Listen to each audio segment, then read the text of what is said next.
Hello students, welcome once again to our channel. இன்றைக்கு இந்த வீடியோவில் தமிழ்நாடு ஸ்டேட் போர்ட் சிலபஸ் 6ஆம் வகுப்பு கணக்கு முதல் பருவம் இயல் 1 எண்கள் இதன் கீழ் வரக்கூடிய பயிற்சி 1.2 உள்ள வினா எண் 8,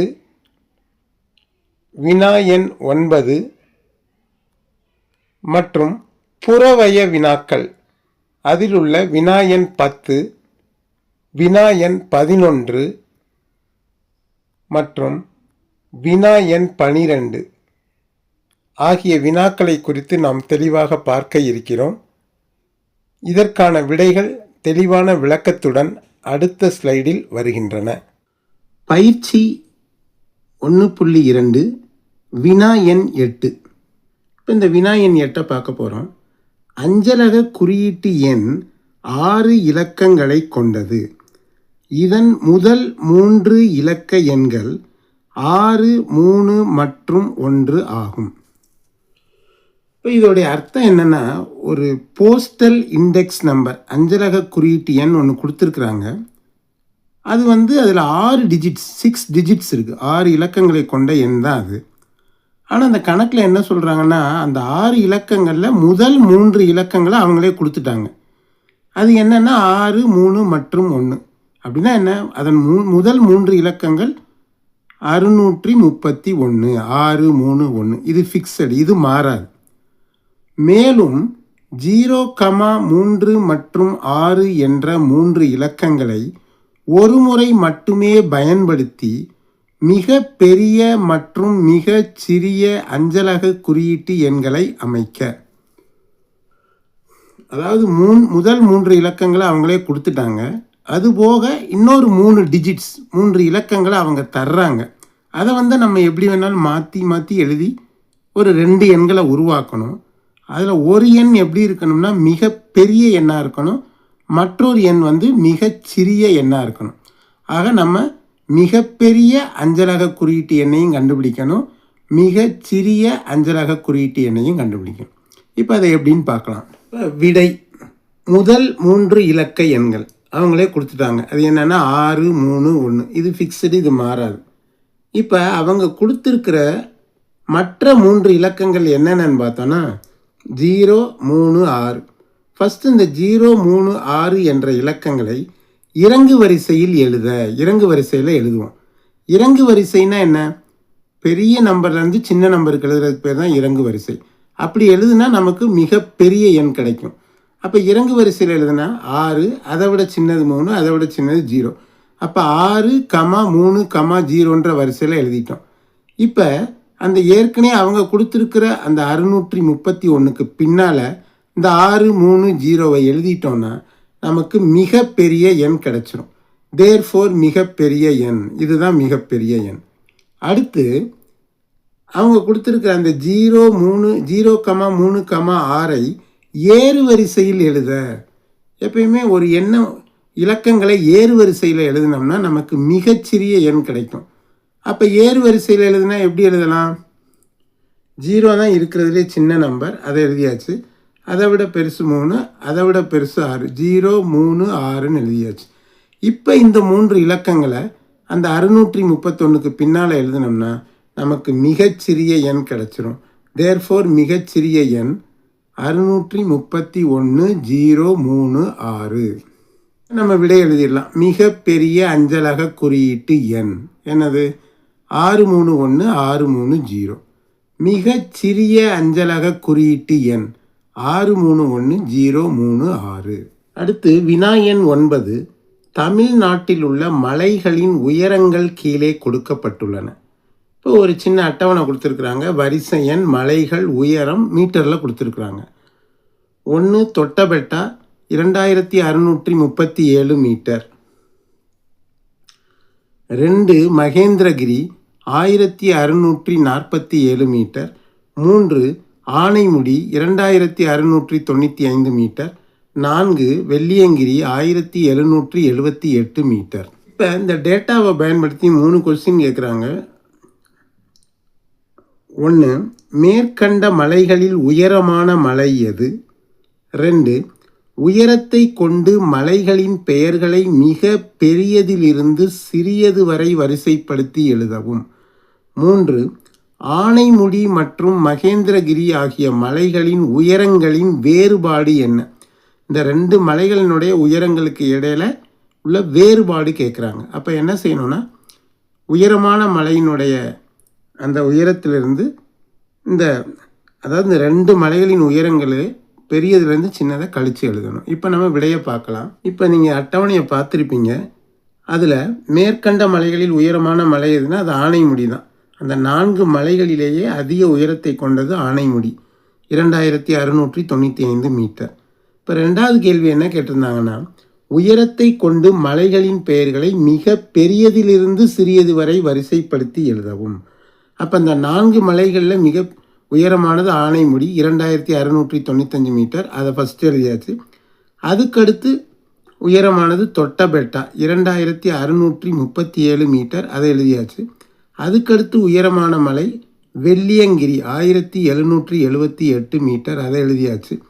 அடுத்து எல்லாவற்றையும் விட உயரம் குறைந்த மலை மகேந்திரகிரி, 1647 மீட்டர். அப்போ உயரங்களின் அடிப்படையில் பெரியதிலிருந்து சிறியது வரை நம்ம என்ன செஞ்சாச்சு, எழுதியாச்சு.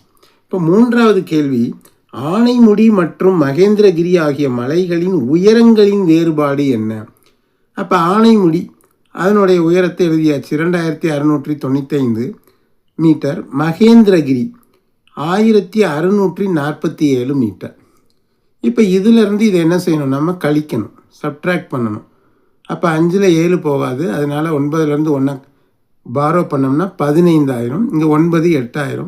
15ல் 7 போச்சுன்னா 8, 8ல் 4 போச்சுன்னா 4 தான், 6ல் 6 போச்சுன்னா 0, 2ல் 1 போச்சுன்னா 1. அப்போ இதுதான் என்னது, வேறுபாடு. அப்போ நம்ம ஆன்சர் எழுதிடலாம். உயரங்களின் வேறுபாடு 1048 மீட்டர். இப்போ பயிற்சி 1.2 அதே பயிற்சியில் உள்ள பக்கம் 14 உள்ள புறவய வினாக்கள் அதை பார்க்க போகிறோம். வினா எண் 10, பட்டியலில் எந்த எண் வரிசை சிறியதிலிருந்து பெரியதாக வரிசைப்படுத்தப்பட்டுள்ளது? 4 ஆப்ஷன்ஸ் கொடுத்துருக்குறாங்க. ஆவன்னா இ. இதில் எந்த வரிசை சரியாக சிறிய எண்ணிலிருந்து பெரியதாக வரிசைப்படுத்தப்பட்டுள்ளதுன்னு கேட்குறாங்க. இப்போ இந்த முதல் வரிசை எடுத்துக்கிறோம். இந்த முதல் வரிசையில் இதில் பார்த்தா 2 இலக்கங்கள் 14 14 14 இருக்குது. இங்கே 3வது இலக்கம் 6 இருக்குது, இங்கே 3வது இலக்கம் 8 இருக்குது. ஸோ இதை விட இது பெரியது தான். Okay, correct. அடுத்து இது 2ஐயும் பார்ப்போம். 2லையுமே முதல் 3 இலக்கங்கள் சமமாக இருக்குது. இங்கே 4வது இலக்கம் 6 இருக்குது, இங்கே 4 இருக்குது. அப்போ இதை விட இது குறைவாக இருக்குது. அப்போ சின்னதுலேருந்து பெருசாக தானே போகணும். சிறியது பெரியது, இதை விட இது பெரியதாக தான் இருக்கணும், ஆனால் சின்னதாகிடுச்சு. ஸோ இது தவறு. 2வதுக்கு வருவோம். இப்போ 23 இருக்குது. முதல் 2 இலக்கங்கள் 2 3, இங்கே 2 4 இருக்குது. அப்போ இதை விட இது பெரியது தான், பிரச்சனை இல்லை.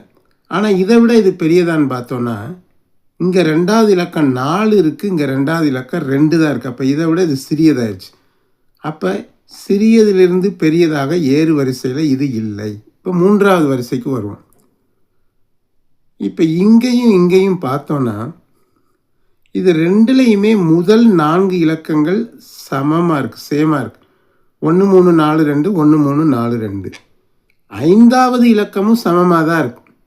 அப்போ 6வது இலக்கத்தை பார்ப்போம். இங்கே 5 இருக்குது, இங்கே 8 இருக்குது. அப்போ இதை விட இது பெரியது தான். இதை விட இது பெரியதான்னு பார்த்தோன்னா இங்கே முதல் இலக்கம் 1 இருக்குது, இங்கேயும் 1 இருக்குது. இங்கே 2வது இலக்கம் 3 இருக்குது, இங்கே 5 இருக்குது. அப்போ ஆட்டோமேட்டிக்காக இதை விட இது பெரியது தான். அப்போ இந்த வரிசை தான் சிறியதிலிருந்து பெரியதாக சரியாக வரிசைப்படுத்தப்பட்டுள்ளது. அப்போ விடை இ. இந்த வரிசையை நம்ம அப்படியே எழுத வேண்டியது. 11, அரபிக்கடலின் பரப்பளவு 14,91,000 சதுர மைல்கள். இது எந்த இரு எண்களுக்கு இடையில் அமைந்துள்ளது? இப்போ அரபிக்கடலின் பரப்பளவு கொடுத்துட்டாங்க. அது 14,91,000 சதுர மைல்கள்னு. கீழே ஒரு 4 ஆப்ஷன்ஸ் கொடுத்துருக்காங்க. அந்த 2 எண்களுக்கு எந்த ரெண்டு எண்களுக்கு இடையில இது வரும்னு கேட்குறாங்க. இப்போ ஃபஸ்ட்டு இதை எடுத்து பார்ப்போம்.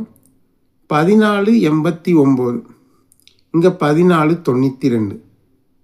அப்போ முதல் 2 டிஜிட் சமமாக இருக்குது. 3ஆவது டிஜிட் இங்கே 8 இருக்குது, இங்கே 9 இருக்குது. இங்கே 89 இருக்குது, இங்கே 92 இருக்குது. இங்கே என்ன இருக்குது? 91 இருக்குது. அப்போ இந்த எண் நிச்சயம் இந்த 2 எண்களுக்கு இடையில தான் என்ன செய்யும்? வரும். அப்போ விடை வந்து ஆப்ஷன் ஆ. இந்த இதை எடுத்து அப்படியே நம்ம என்ன செஞ்சிட வேண்டியது? எழுதிட வேண்டியது. இப்போ வினா எண் 12. இந்திய நாளிதழ் படிப்பவர்கள் கணக்கீட்டின்படி 2018 விற்ற நாளிதழ்களின் எண்ணிக்கையை காட்டும் அட்டவணை கீழே கொடுக்கப்பட்டுள்ளது. இந்திய நாளிதழ்னா என்ன? டெய்லிஸ், அதாவது நியூஸ் பேப்பர்ஸ். அது பல நியூஸ் பேப்பர்ஸ் இருக்குது. அதை படிக்கிறவர்களினுடைய எந்தெந்த நியூஸ் பேப்பரை எத்தனை பேர் படிக்கிறாங்கன்னு சொல்லி 2018 ஒரு சென்சஸ், ஒரு கணக்கு எடுத்திருக்கிறாங்க, கணக்கீடு. அதை வந்து அட்டவணைப்படுத்தி காட்டியிருக்கிறாங்க. இப்போ அந்த அட்டவணையை நம்ம பார்க்கலாம். இப்போ அட்டவணையில் விடுபட்ட எண் என்னவாக இருக்கும்? இப்போ முதல் இந்த அட்டவணையை நம்ம பார்ப்போம். நாளிதழின் பெயர், நாளிதழின் பெயர்களை வந்து ஏபிசிடின்னு கொடுத்துட்டாங்க. தரம், ரேங்க் 1 2 3 4. அதாவது இந்த ரேங்கிங் எப்படி கொடுத்துருக்காங்கன்னா, எந்த நாளிதழ் அதிக அளவு விற்றுருக்கு அப்படின்றத அடிப்படையாக வச்சுட்டு அதிகமாக விற்ற அந்த நாளிதழுக்கு 1, அதை விட கொஞ்சம் குறையாக விற்றதுக்கு 2, அதை விட குறைவாக விற்பனை அடைந்ததுக்கு 3, அதை விட குறையாக விற்பனை செய்யப்பட்டதுக்கு 4ன்ற தரம் கொடுத்துருக்குறாங்க. இப்போ விற்பனையை லட்சத்தில் கொடுத்துருக்காங்க. 70, 50, இங்கே வந்து என்னன்னு தெரியல. அடுத்து 10. இப்போ இந்த அட்டவணையை நம்ம ஆராய்ந்து பார்க்கும்போது என்ன தெரியுதுன்னா, இது வந்து இந்த விற்பனையானது இறங்கு வரிசையில் இருக்குது. இறங்கு வரிசைன்னா என்ன? அதிகமாக விற்கப்பட்டது முதல்ல, அதை விட கொஞ்சமாக விற்றது அதுக்கடுத்து, அதை விட குறைந்து விற்கப்பட்டது அடுத்து, எல்லாவற்றையும் விட குறைவாக விற்பனை செய்யப்பட்ட நாளிதழ் கடைசியாக. அப்போ அந்த விடுபட்ட எண், இந்த எண் நிச்சயம் இந்த 50க்கும் இந்த 10க்கும் இடையில தான் இருக்கணும். அதை தான் நம்ம பார்க்க போகிறோம். இப்போ அவங்க 4 ஆப்ஷன்ஸ் கொடுத்துருக்குறாங்க.